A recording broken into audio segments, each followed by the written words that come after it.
Kolejna miejscowość i kolejne wspaniałe anioły na szlaku. Dzieci Michaela są już dorosłe i się wyprowadziły, zostawiając pusty dom. Michael został więc Trail Angelem i przyjmuje nas, hikerów PCT. Możemy czuć się jak u siebie. Zaufanie Michaela jest na tyle duże, że zostawia nam swój dom na czas, gdy on jest w pracy, czyli prawie na cały dzień. Michael pracuje w pobliskiej bazie wojskowej jako kontroler ruchu na lotnisku. Pierwszego dnia przygotował nam najlepszą domową pizzę, jaką miałem okazję jeść w całym moim życiu. Wybacz, Karol. Spytałem się go, dlaczego został aniołem. Michael wydaje się być wykształcony i bardzo inteligentny. Powiedział, że robi to dla samego doświadczenia spotykania nowych ludzi, którzy często są z zagranicy. Gdzie indziej mógłby usłyszeć wiadomości ze świata z pierwszej ręki. Postój w domu Michaela był wspaniały. Już czyści i pachnący wylegiwaliśmy się na kanapach przed telewizorem. Mimo to brakowało nam jasnych zasad naszego pobytu tutaj. Nie wiedzieliśmy, co nam wolno, a czego nie. A co najważniejsze, jak długo możemy zostać i czy oczekuje od nas dotacji. Where are we? In? I have no idea. Where are we in? The city. The city? I don't know. Tehachapi? And this is how the typical American Neighborhood looks like, right? These people have a little bit more money, I think. Oh, you think so? Yeah. Jak w każdym mieście należało odhaczyć pewne rzeczy, takie jak zapasy jedzenia na następny odcinek szlaku i pranie. Od tego momentu będę już to pomijał, zakładając, że oglądaliście poprzednie odcinki. I will tell my Polish friends why are you laughing so hard still. Właśnie powiedziałem koleżance, że to jest trzepaczka i że czasownik trzepać może być użyty też do, no wiecie, no i właśnie tutaj się śmiejemy, że jak robi naleśniki, to trzepie.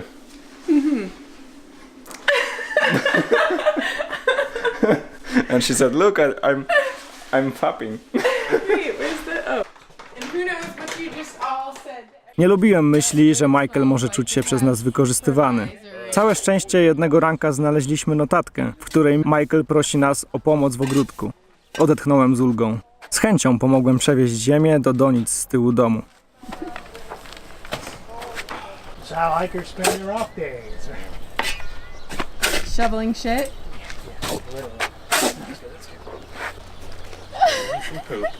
Przez ostatnie 2 dni byłem w domu Michaela. Spoko ziomek, dobrą pizzę zrobił i pierwszego dnia, ale ciężko było odczytać z jego twarzy, czy nie wiem, czy możemy zostać jeszcze, czy musimy już spadać.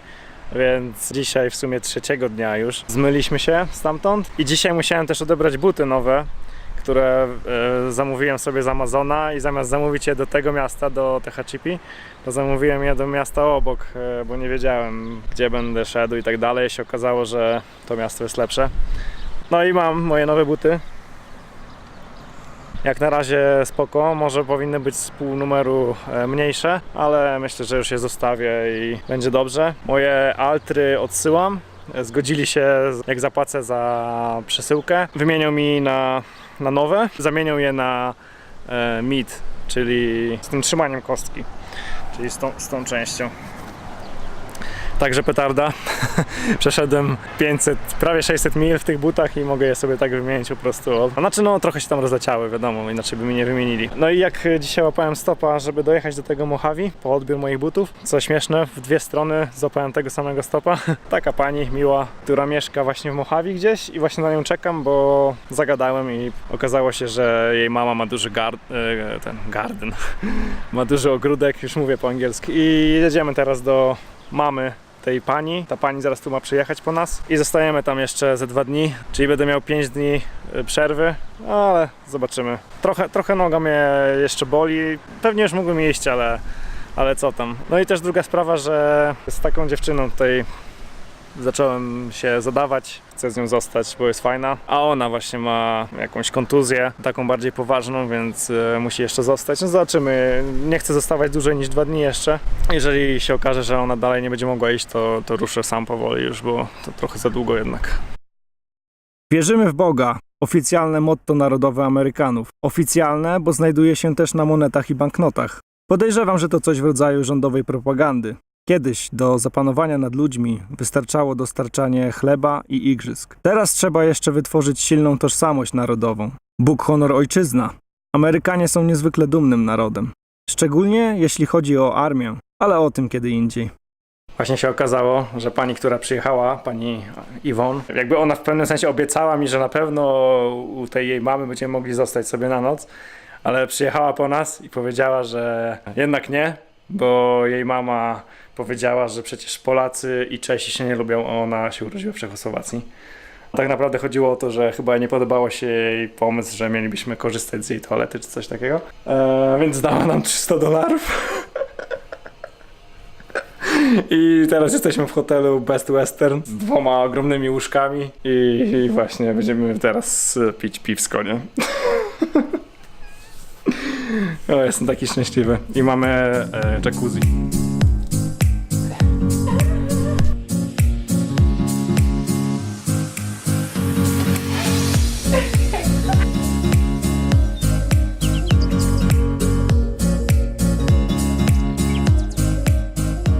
Następnego dnia Yvonne zaprosiła nas na lunch do miejscowej, co ciekawe niemieckiej piekarni, gdzie za nic w świecie nie dała się przekonać, żeby za nas nie płacić.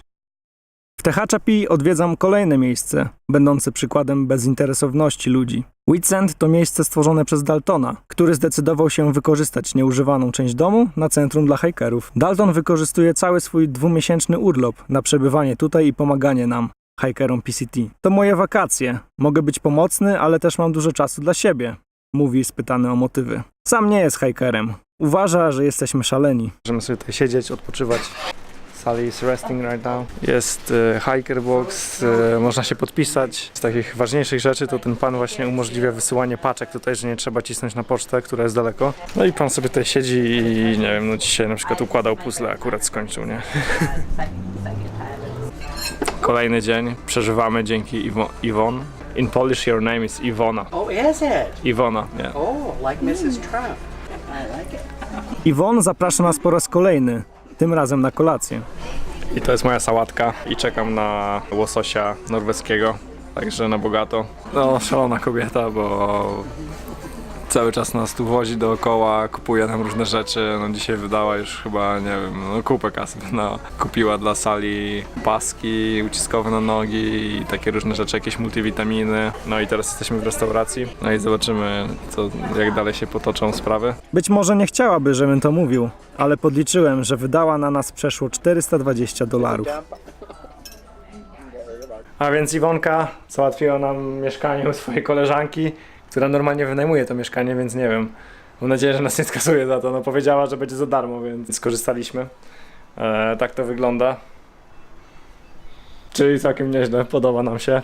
Jak na razie Amerykanie naprawdę dają radę. Z gościnnością i byciem pomocnym podróżnikom strudzonym. Okazało się, że koleżanka Yvonne, Katy, to również Stray Angel.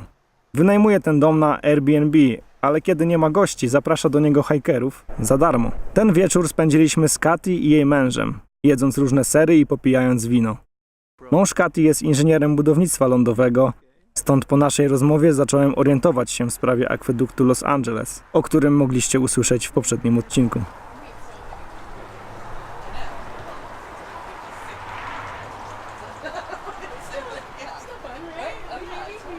Legenda głosi, że góra ta to leżący Indianin, a wpatrując się w nią, można dostrzec jego twarz. To drzewo to dąb. Spójrzcie, jak wspaniale inny od tych, które znamy. Kolejny dzień w raju. Już zapomniałem dawno, jak to jest być na szlaku i nie jestem już hikerem tak naprawdę. Robię pancake'i. Bardzo podoba mi się to, że wszystkie te ich sprzęty są takie duże. To jest po prostu wygodne. Tutaj na przykład jest wbudowane to coś do pancake'ów specjalnie. No i dużo miejsca jest na wszystko. Ten piekarnik ogromny. Podoba mi się. Zobaczcie, jaka mikrofalówka wielka. Okay, there we go again. Sally, are you happy about being back on the trail?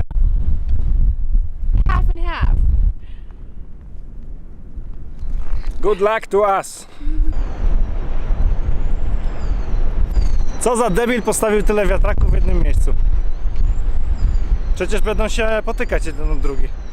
Powrót na szlak był możliwy w dwóch miejscach. Na mili 559 lub niecałe 8 mil szlakowych dalej, na mili 566. W obydwu miejscach szlak PCT przecina drogi do Tehachapi. Stwierdziliśmy, że te 8 mil będzie dobrym sprawdzianem dla nogi Sally. W razie kłopotów będzie ona mogła wrócić do Tehachapi, łapiąc stopa na drugiej drodze po przejściu tych 8 mil. Tego dnia przeszliśmy niecałe 7 mil, a rano Bidap zdecydowała, że idzie dalej.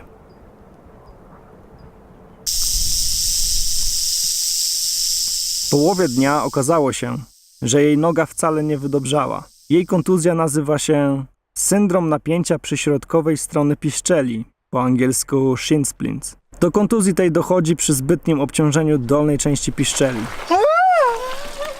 Kontuzja najczęściej dotyka biegaczy, szczególnie długodystansowych. Z tego co zrozumiałem, w dużym skrócie i prostymi słowami, dochodzi do mikrooderwań mięśnia od kości. Bardzo bolesne. A przed nami jeszcze 4 dni marszu. To są właśnie te naprawdę trudne momenty na szlaku. Podejmowanie decyzji mogących wpływać na twoje zdrowie, a czasem nawet życie. Powoli idziemy dalej, robiąc średnio po 13 mil dziennie. Robimy długie przerwy, często wymuszone silnym bólem nogi Sally.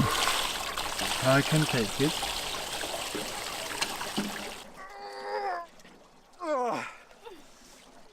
Thank you. That's refreshing. Właśnie docieramy do kampingu dzisiejszego dnia. I co mamy na tablicy ogłoszeń? No shooting. Dzisiaj widziałem parę łusek po shotgunie. W trawie leżały. Podziwiam ją za jej upór i zdolność do znoszenia bólu. Jednocześnie jej współczuję, bo ja sam mam się bardzo dobrze w nowych butach. Noszę jej wodę, żeby zminimalizować ciężar jej plecaka. A jest co nosić, bo między pewnymi źródłami wody mamy ponad 35 mil. Całe szczęście jacyś dobrzy ludzie przywożą nam wodę na pustynię, wiedząc jak ciężki byłby dla nas ten odcinek bez niej. Dzięki temu mamy wodę co około 18 mil na tym odcinku, co oznacza, że noszę 5,5 litra wody, a Sally 2. Wielkim szczęściem dla mnie jest znalezienie tu takich rzeczy jak ostry sos czy majonez, które mogę dodać do jedzenia. This is how we are having a lunch break on the desert. You have to fight for space, flat surface and shade. Sally just found one place. Oh, I found it. Noga Sally pod opaską uciskową niesamowicie spuchła. Zły znak. Przypomniało mi się, jak masowałem rękę mamy, kiedy po raku piersi w wyniku wycięcia węzła chłonnego pod pachą zbierała się jej limfa w ręce. W zasadzie wygląda to identycznie. Każę Sally leżeć z nogą w górze, a potem używam całych sił, żeby zdrenować limfę z opuchniętego miejsca. Masaż wydaje się działać. Opuchlizna częściowo schodzi.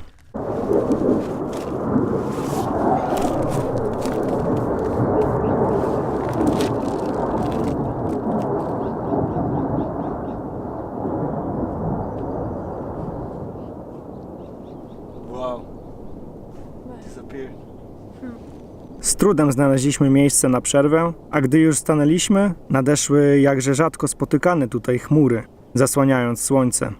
Zachmurzone niebo to najlepsze warunki do marszu, aż żal nie iść. Mam już dosyć pustyni i pokazuję jej, co o niej myślę.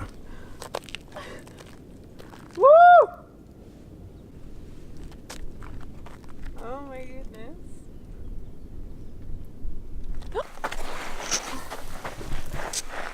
Właśnie dlatego mówiłem o trudzie znalezienia cienia na przerwę. Nasza miejscówka była poza szlakiem i musimy teraz na niego wrócić. Ziemia osuwa się pod nogami, a gdyby się potknąć, lecisz w dół, pędzony masą ponad 20-kilogramowego plecaka. Na początku bałem się węży, szczególnie występujących tutaj grzechotników, po angielsku zwanych rattlesnakes.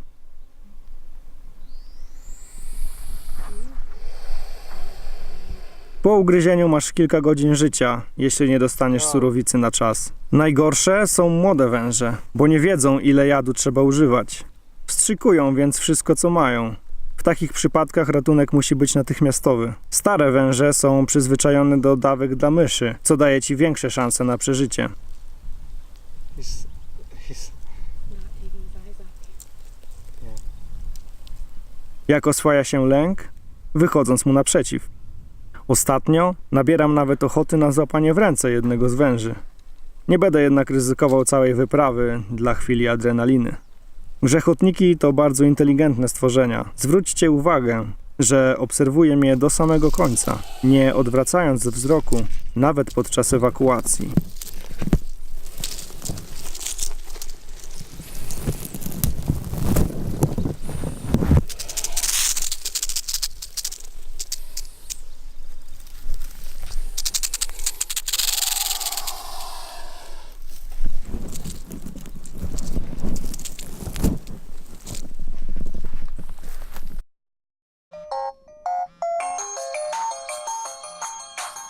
Tymczasem robi się jasno.